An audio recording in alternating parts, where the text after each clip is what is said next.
Hello guys and welcome to another coverage video from the Austrian Legacy League. I'm Peter Plank from the In Response a Legacy podcast.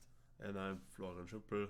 You find me on Twitter at just_play_helm. And I think we will just jump into the event. This is the first round. We have here Thomas Kronspies on BUG Smog and Daniel Pernosch on Doomblade. Yeah, two very interesting decks. And I guess usually you don't find these decks in this concept. And I think let's talk about Thomas' deck first. What do you think about BUG Smog? I think it's an interesting variation of the deck. It's like a bug control deck with a combo finish. Mm-hmm. The unfortunate thing I think is that the combo is quite a non-bow with a control shell. I don't really like that you have to discard your whole hand in a Force of Will deck, yes. Which is usually the card that wants to protect you. Yeah, I'm totally at your understanding of the deck there. I don't think it's that good either to play Force of Will to protect your combo if you just discard yourself. Yeah. But yeah, he keeps going with it and he has good results. Yeah. In the Austrian Legacy League, and let's see if he can keep it up here. And what do you say about Doomblade? I mean, I know they are Esper Doomsday decks, but usually they don't play the Stoneforge Mystic in the main deck. I really like it actually. It has like so cool plans that don't really are on board with each other, so they afford like very different answers to itself, because like Doomsday is really hard to interact with, and yes. The one thing that you don't want to have to interact with Doomsday is like the removal suit. Yep. But Stoneforge Mystic kind of needs your opponent to play the remove spells, so yeah. So, but interesting point, what do you think he's doing here? Is he playing the Stoneforge Mystic? Or is he just going to brainstorm and then fetch? I guess he's playing the Stoneforge Mystic. Yeah. Is it the correct play? I think you just want to play the Stoneforge Mystic out and play a little bit of a small game. Yeah. Just that you kind of have your opponent spend resources on the cards that you play. And afterwards, when the resources are basically spent, you play the combo and they don't have anything left to interact with you. I guess Thomas would have to force that if you don't have the forces in hand. Yeah. I mean, forces is a really nice answer to get rid of the equipment. So we will most likely see the forces this turn. Yeah, he needs to forces because I guess BUG has a really hard time to deal with a Caldra. Because you don't have a Swords to Plowshares or anything like that. Yeah, exactly. So you kind of depended on stuff like that. And this is also a reason that like the Stoneforge Mystic is really good into BUG control decks, just because Caldra is a really hard card to deal with. Yeah, he has, I guess, 2 Baleful Strix in hand. Yeah, sure. Just try to stop my Caldra and take 4. And it doesn't die because it has first strike. Yeah. I mean, something that is maybe a new thing that can come to BUG control decks, which is a new printing in the latest sets, Dominaria United, which is like, it costs 2 and has a kicker for another 2. It's like that the cost is like 1 black and 1 generic, yes. Which can exile target enchantment or artifact. Yes. And with kicker, which is 1 generic and 1 black, you can exile target non-land permanent. Which so is it only black?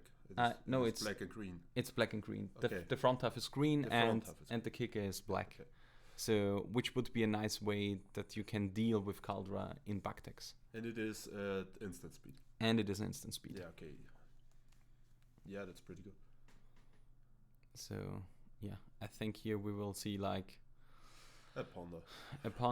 Yeah, he should just play Ponder, I guess. Ponder, get in your card advantage basically. And there's the thing. do you like that attack before casting the Brainstorm? Because he can find a land and a better skull. I mean, in this case, it's I guess, yeah, the chance to getting these two cards are not really high, but yeah. it's there, and you can just rip off a land and a better skull, and then you won't attack. Yeah, I think I like the play of staying back and just casting your cantrips. Because it doesn't really matter if you And- you attack afterwards. And for example, I would have played the Ponder here if it was me, because I like to get my next land drop, and I don't want to expose myself to getting Brainstorm locked. So I would play Maybe it first. Daniel didn't like his hand that much and wanted to change it drastically. Yeah, I mean, you have a lot of force of wills, and they do a little bit, but actually, Yeah, I guess because of the Brainstorm, he can now Dark Ritual into Doomsday if he wants to. I think he could. I mean, he could have possibly had the win in hand with the Ponder, but I think he put the Ponder away, if I remember correctly. Mm-hmm.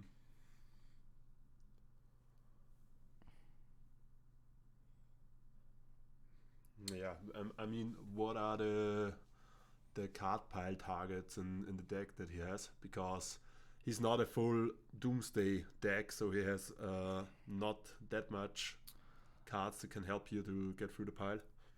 I mean, it should be the pile with Unearth and Thassa. Okay. So it should be Unearth, Thassa, middle it with a Predict, and win it that way. So force back, and I guess it's countered, but Thomas doesn't have a hand anymore. I think, what is the last card in hand? I guess a land. Okay, now it's, okay. Yeah, it's a Polluted Delta. And another hand, a land in hand. I mean, he needs to win the force battle, because I guess he's dead with just one force left. I think you just attack here. The question is now if you fire off your Predict for a single card or potentially a second card. Yeah, I guess I don't like it. So you are not in a hurry, I guess. Yeah. So the board doesn't look scary, and maybe he predicts himself, but I would have just passed and see if I can get a Brainstorm or a Ponder or something. Yeah, and it's a Dark Ritual, and it was not called. Yeah, I think you kind of need the potential for a bigger thing here. I mean, land drops are really important for him, but he has the Dark Ritual to cast any follow-up Doomsday. Mm-hmm. So it's kind of an interesting point here. I mean, what do you think is the best card Thomas could rip off? I guess it's an Uro. Kind of Uro, yeah. Uro gives you a lot, but he's just top taking lands there, so really flooding out. Yeah. And another Predict. I mean, you kind of want to advance your what's it here? Why don't just call Better Skull? It has to be Better Skull. You're playing so many Better Skulls. I mean, it's like, what is the call here? Most likely Flooded Strand? Yeah, or something like Baleful Strix. He didn't have a Baleful Strix. Yeah, Baleful Strix should be the call, because it's like a 4-off. There's the Baleful Strix.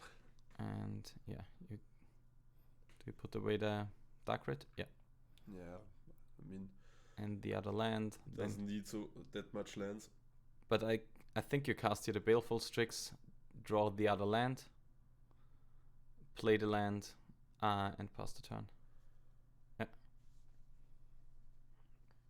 Now you're kind of far ahead. He has a Brainstorm and a Ponder in hand, so he can just he ponders.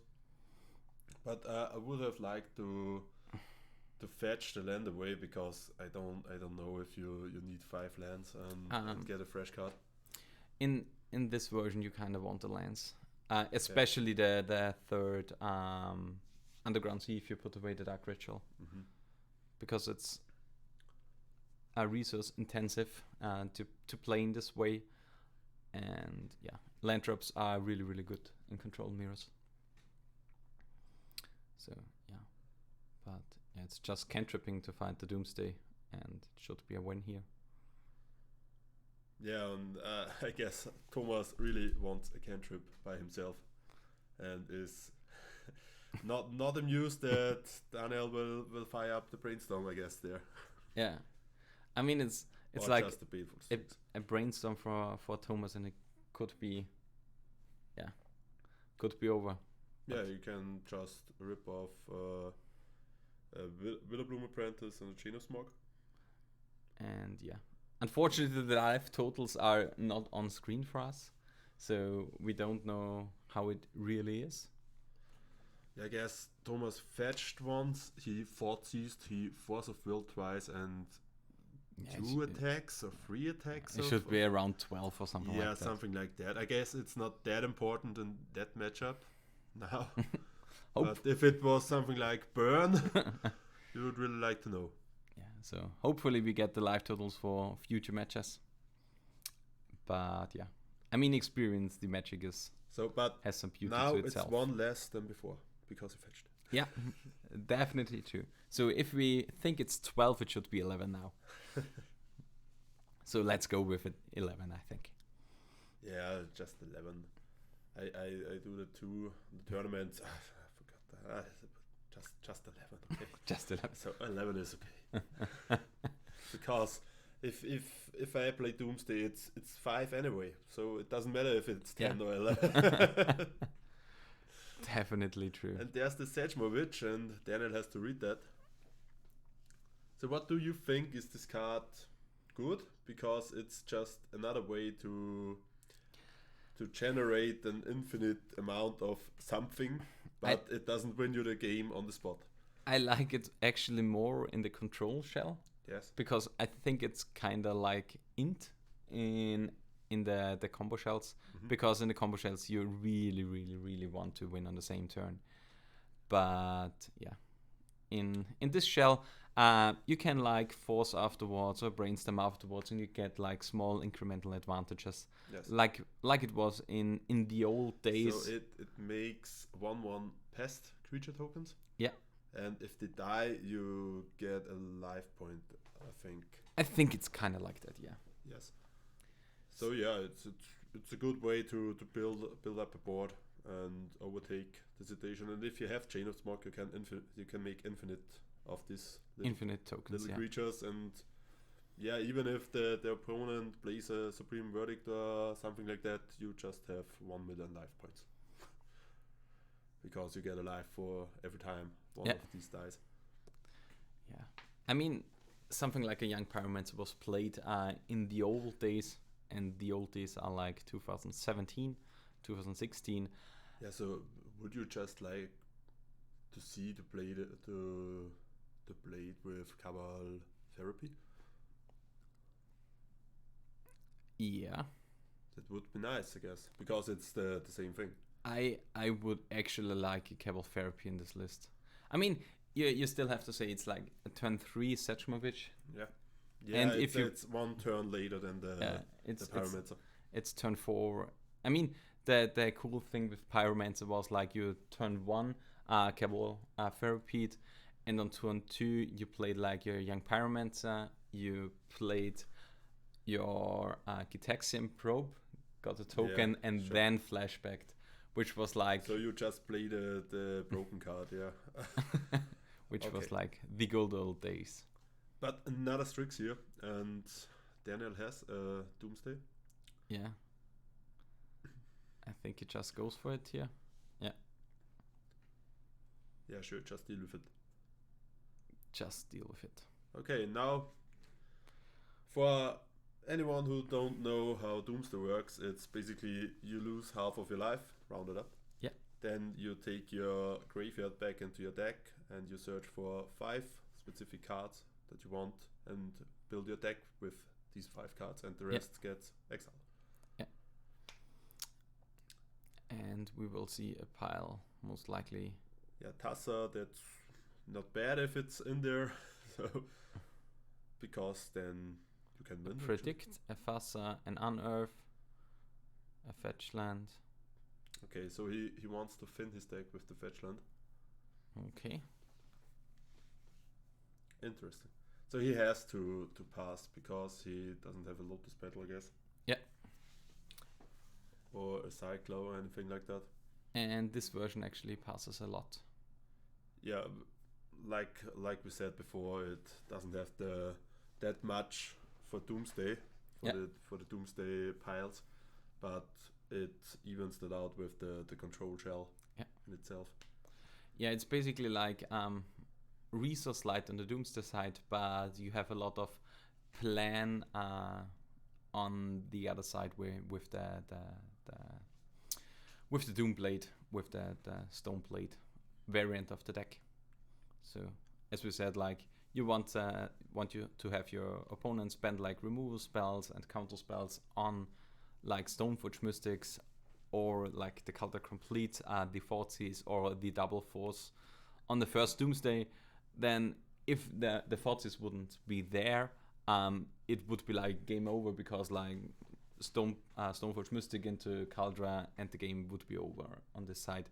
Yes. But yeah, the Doomsday affords like a different solution for it, and so Thomas like cards in hand got really low because of like a lot of play that he has to respect. Yeah, I guess what I have seen in the pile of Daniel, he just wants to make sure that he can look at the hand of Thomas with the Forties and then play the Tassa out.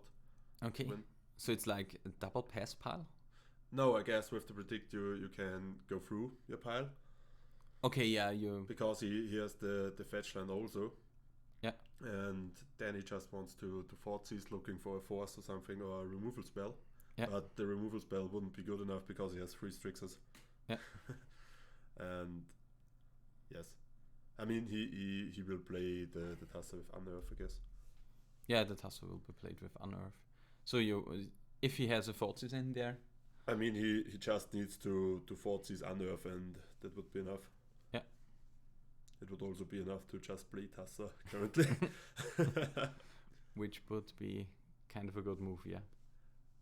So. Yeah, but then if it gets removed, you have 4 cards in your library, and then you don't win because you only have 3 blue cards, 3 devotion to blue. Yeah, I should say. So, I mean, devotion to blue is like something that not a lot of people like respect, because mostly it's like empty library. You win.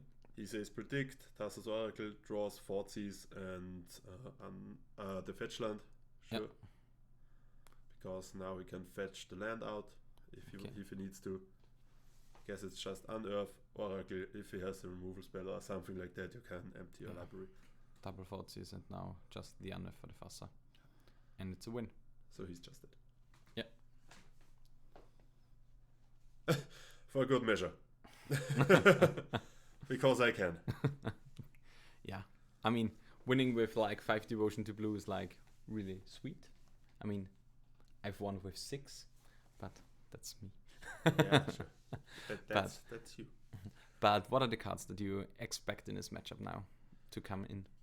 Yeah, I mean, I guess Daniel will stick with the Doomsday plan. I think it's better than the control plan. What do you think? I mean, they both have strengths and weaknesses, to speak like a politician.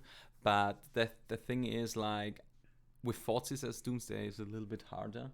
Yeah. Because they have a lot of access to the hand, and stuff like the Dark Ritual are easy to put out. And then the Doomsday is hard. The Forces is also good against the Stoneforge Mystic. That's true. So it's like a little bit harder. I think you kind of want to have both parts of the deck still in there. Maybe you put in like Mystical Disputes and stuff like that to have additional counter spells. And I think I don't want to really have anything else here. Yeah, I mean, I like the Swords to Plowshares, because if Thomas wants to combo with the Chain of Smog, Daniel can just say, yeah, okay, go ahead, discard your hand, and then remove the Witherbloom Apprentice. Yeah. And yeah, then it's just, okay, I don't have anything left in hand and my apprentice is gone. So I would like to see the Swords to Plowshares in. Yeah, I can get behind this idea. I think I want to put out like the Mishra's Baubles, and as I said previously, maybe you want to shave the Dark Ritual because it's like a Forces matchup, where the hand gets a little bit awkward, and Dark Ritual is not really the card that does anything else besides casting Doomsday. So it would for us just be cutting for. Does he play for Dark Ritual? I guess. And for Dark Ritual, 2 Baubles to bring in to Mystical Dispute and 4 Swords. I think I would shave the whole Baubles and keep like 1 or 2 Dark Rich in. So it's like okay. But maybe but I'm not sure. On the other side, on Thomas, we have like and now you can endurances. See Daniel's thinking about the swords because now he realizes, okay, maybe. And by the way, he has really, really beautiful swords. Ice Age. No. Come on. For rain, black bordered swords. All the way. But yeah, on the other side, we have like endurances to deal with Fast Oracle. We also have like Force of Negation, which could be a card that can come in. Dress Down is also a really strong card against Doomsday. I mean, and Veil of Summer. We have to say, Thomas didn't see Teferi. Yeah. So he doesn't know that Daniel is playing that card. Yeah. So, okay, counter magic is fine, but if Daniel can stick the Teferi, it's just useless. That's true. And Forces is kind of the slot that has to deal with the Teferi, I think. So, yeah, it really depends. Cards that I don't want to have in is it like hard, but I think the Setchma, which is just too useless in this matchup. Yes.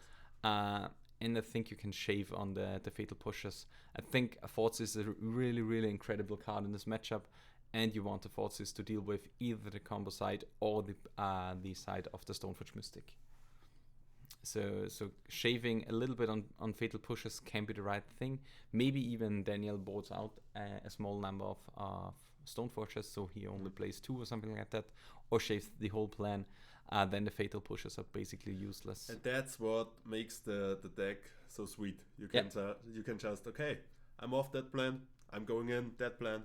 Yeah. Or I'm off that plan, I'm going in that plan. And the opponent doesn't know what you're doing. Yeah, it's really, really cool to have such things to do. And yeah, I really, really like 2 plans within a deck, so you can adjust to your opponent, and your opponent will most likely have like 4 to 5 useless spells in there. Or don't say useless, less efficient spells. Efficient. Exactly. So yeah, we'll see Thomas going in. Was this a Swords to Plowshares? I guess it was a Swords to Plowshares, yes. Yeah. Yeah, that's it. And yeah, Swords is definitely a good card here. I think the Dress Down can be something that is really, really strong. Because like Dress Down can deny the trigger for Thassa's Oracle. Yeah, you shout out to Michael. You need to Pilz Michael. You need to play the Dress Down before the trigger goes on the stack. That's important. Because otherwise the opponent just looks at you and says, yeah, it's fine, I've won. Draw your card. Trigger results. So yeah, we will definitely see what it does. But yeah, Thomas now 1 game down, and I think it will be still a pretty competitive match, because like both decks are like control decks with a combo finish, so it's like always really interesting how it plays out. Like you, I'm more on the side of the Doomsday deck for the efficient combo win. Yeah, it's way harder to interact with. Like the problem with the Witherbloom Apprentice is like in the Chain of Smog, you have to empty your whole hand, and then it does something. I like the Witherbloom Apprentice more like when something that occurs is like it stays on the battlefield, and Thomas casts like a Ponder, drains for 1, then casts for value. For value, the value Apprentice is pretty strong. Yeah, because he can just bring you, okay, 6 life, 7 life, and drain the opponent. Yeah. For 6 life, 7 life, and that makes a difference. Yeah, and something with like Uro, and if he has like Uro Sylvan Library out, it's like such a big advantage. And I kind of want to see like more Sylvan Libraries on his side. I would like to shave down the combo side a little bit. Bring him. I mean, he has 3 Uros. Bring in like 2 Sylvan Libraries to the main deck. You have so much life gain that you can use it with the Sylvan Library. Draw a few cards To get that card advantage. Yeah. Because we looked at the Doomsday plan or Yeah. the Doomsday combo, we have to explain the Witherbloom Chain of Smog combo too.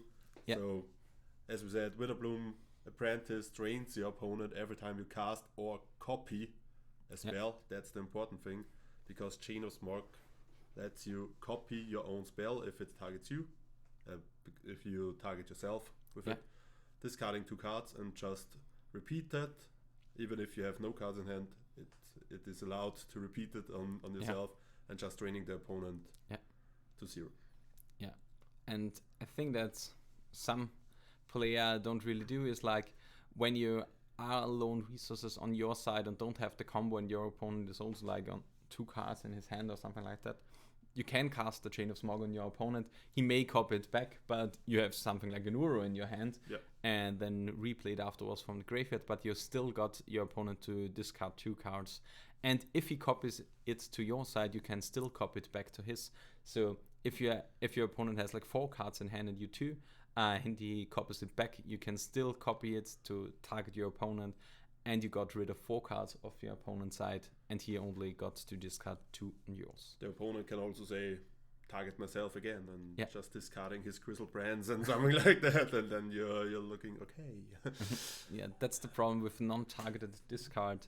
Your opponent chooses the cards that will get to the graveyard. And is something that is good on something like a Thoughtseize, because it targets 2 cards. It targets 1 card. Targets 1 card, but you can decide. But you can decide which one. And it's more often better than just a random discard. Or a discard as your opponent especially says.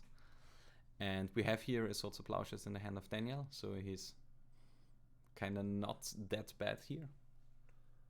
Yeah, I mean, I don't think Thomas will go just turbo smog it out, because he knows, okay, he's playing against a blue deck, a Force of Will deck, and removal deck, maybe.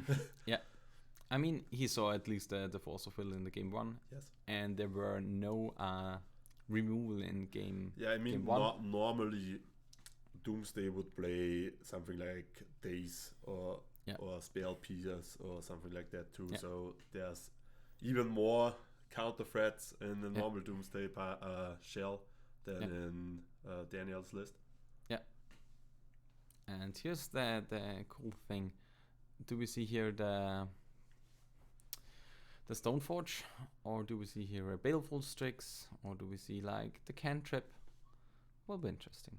But I personally would like to see here the Stoneforge Mystic, and I think I would even go for the Scrubland, because you want to have all your black assembled to cast your Doomsday at some point, and fetching for the Tundra is like basically saying I need to draw 2 additional lands to hardcast my Doomsday, and I think I would want the black count on the board actually, because like maybe he boarded out the Dark Ritual, as I said, so which means like less threat for the side of Thomas, so he can play a little bit more of an elongated gameplay. And you can play around something like a choke, what could have come down on this turn, but I don't think that Thomas playing something like that, because he plays a blue deck by himself. So it would be kind of it. I just realized, but it's possible. But playing around is still playing around. And what is the card here to take? That depends what on the cards in Thomas' hand, I guess. Yeah. Because if he's close to the combo, I guess it would be the swords or the force. but I think you have 2 Stoneforge. Maybe it's just the Ponder. Yeah. Yeah. Exactly.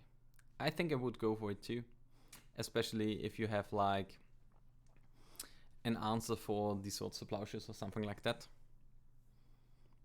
Because like the hand can't really develop on the side of Daniel.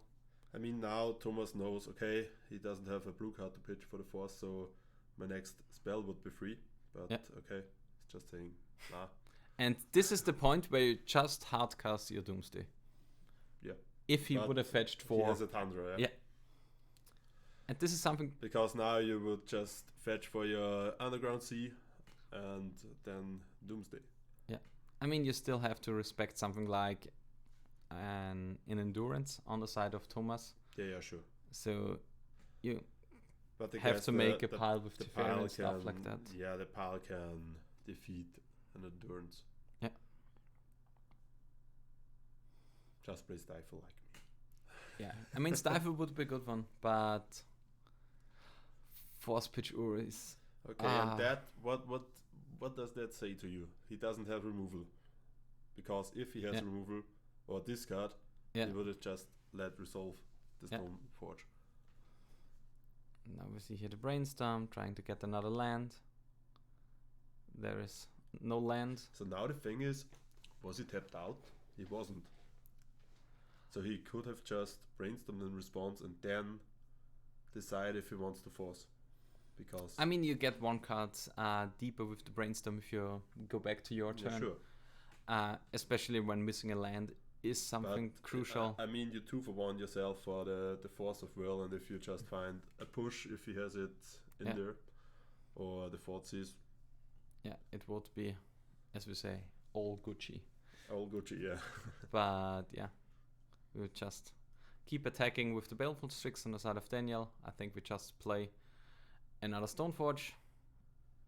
As we said, there is not much counterplay. If this is the second Force of Will, it's basically game over again. Yeah. Because then Daniel can just play controlling. But yeah, he got to find his Calder complete. And yeah, goes from there. Calder and Smash. Yeah. It's such a good card. Yeah, I know Thomas hates the card. Because he cannot... we can go Snap, Custom Mage, Push. Snap, Custom Mage, Forces here. Yeah. That makes sense. Yeah. Which is a good counterplay here. But I mean, Daniel has the Mystical Dispute, so he can counter the Snap Custom Mage. Yeah. I mean, another thing that Daniel can do is like Snap Custom Mage for Ponder. Or a Brainstorm. Can do, yeah. What Thomas can do, because Thomas needs to find a solution for the game. He didn't do anything of that. So what's his plan? Because now Daniel is just putting in the Caldra. Yeah, I think it's Snap Custom Mage for the Brainstorm to find the combo. Find land and... Yeah, I don't like that. I mean, you kind of need to have something, and you only know the 1 Swords to Plowshares. Oh my god, that charm token is so sweet. you know the artist? Is it Chino? No, it's me. Okay. I designed that because I had a buy them before. Okay. Brazen Borrow Bounce. Yeah, sure, that makes sense. Okay. That's something that we completely... But that could be Mystical Disputed by Daniel. Yeah, and if it's Mystical Disputed, we will see a Flusterstorm on the side of Thomas, and the value got in. Yeah. This should see a Flusterstorm now. Yeah. So Flusterstorm targeting the Mystical Dispute. So bounce resolves, stuff like that. Yada yada yada. Token. Makes sense. And the Borrower is on an adventure. It was so pretty. And 1 damage got in from the Baleful Strix. And now we have like the 3 black producing lands for next turn for the side of the Daniel. If he wants to go for the Doomsday. Yes. If he wants to go for the Doomsday. And the question here is now, do you go for the Uro or do you go for Snap Custom Age Ponder? And I would go for Snap Custom Age Ponder. You need to have like runner and don't really want to have like random cards from top. Even though the land is really good and you want to brainstorm afterwards. So it's like land. Yeah, there's the Bayou. And let's see what the next card is, because I couldn't. Could you read it? I guess it was the Brainstorm. I don't know. Okay. Yeah. Let's see. And I think you just go in for the Doomsday.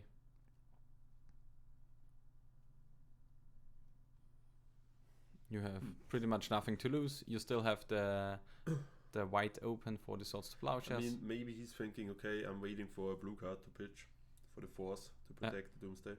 And now you have Hardcast Doomsday, which is a thing. Yeah.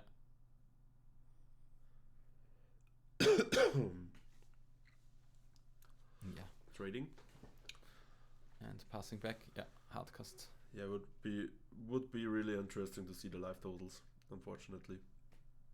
Yeah, definitely. And I think like you still don't have 2 layers of protection here, because you have the Force of Will and the Swords to Plowshares. Yeah, now there's the Fortsies. Yeah. Okay, so Fortsies was the top card here. I mean, there could be just Hardcast Force. Yeah. Which would be also my guess. But the question is now if the Swords to Plowshares will get fired at the Uro that comes down. Because like Uro is something that you currently can't really beat. Yeah, I mean... Or is Uro too slow?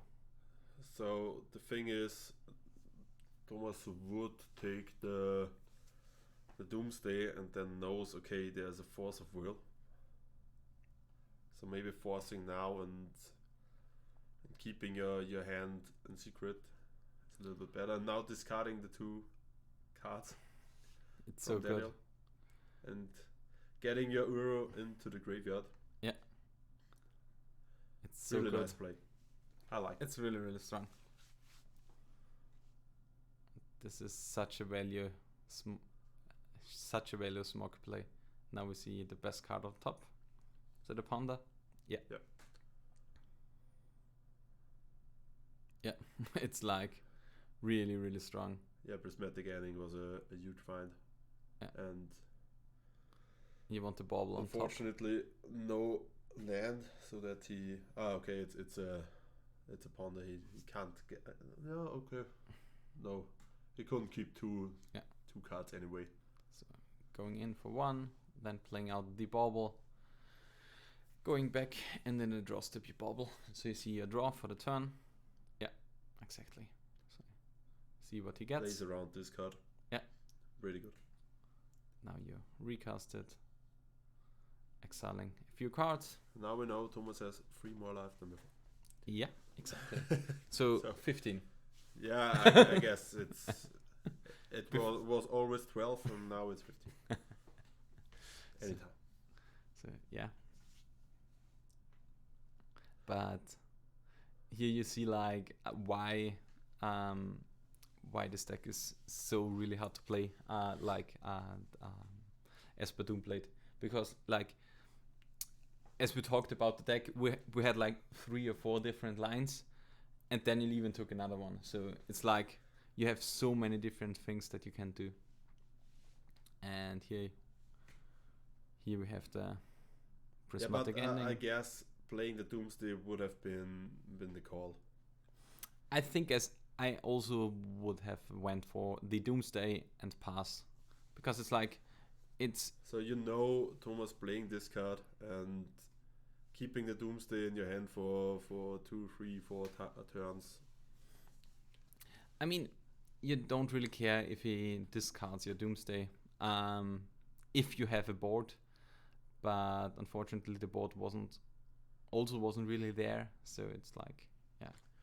And now we can see the Witherbloom Apprentice, maybe for value. Here I think I wouldn't have fetched, because you still have the Brainstorm in hand, you draw another card. Okay, he has a Brainstorm, yeah.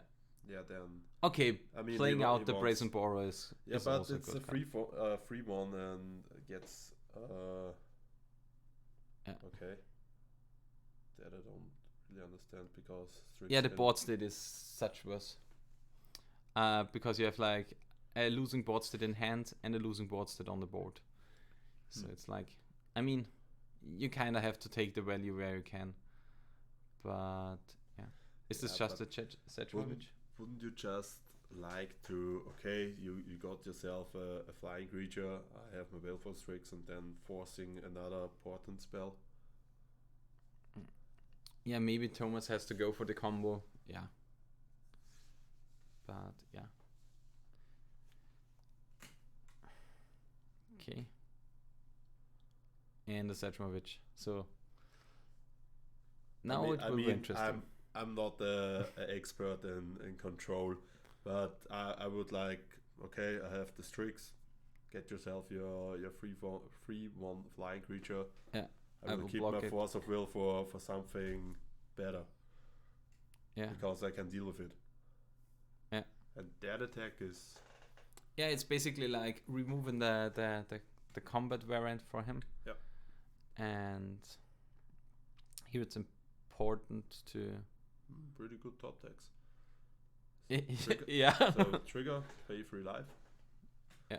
Because Sechmovich has wall 3. What pay 3 life? Pay 3, sorry. What pay 3 life? Yeah. It's a difference. And now it's... Please tell me that the winning board state is like equipping Caldra There are complete. so many Baleful Strixes. Come on. And you have to play the land here. Because... Can anyone just play a Meltdown, please? Do you know what I want that the game is about? Equipping Caldra complete to the Baleful To the Strix. Baleful Strix, yeah. Equip 7, I guess. Yeah. Yeah, maybe there's a land. There's 2 fetches. Now where's the opposition agent? We are talking. Why is there no opposition agent? Come on, Thomas, get into deck building. Even Daniel has 1 or 2.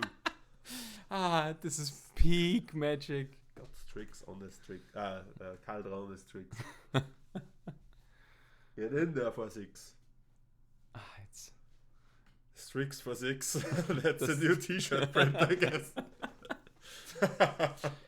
I think we have to talk with the guys. We have to call the video names, and this one will be definitely Strix for 6. I've seen everything. Wheel of Summer, okay. Sure. I mean, it's cycles. He draws a card sure. because of the ponder, but is it a force of negation? Yeah. And that's it. So So he maybe was a 12.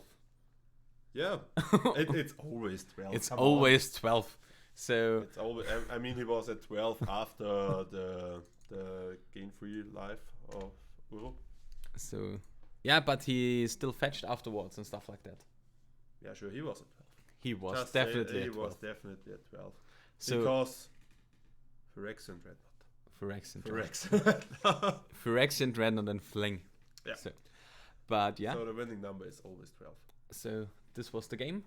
We saw Daniel winning on Esper Doomblade, so he moves up the bracket to 1 and 0. To 1 and 0, yeah. And Thomas will be at 0 and 1 with his BUG Smog control deck.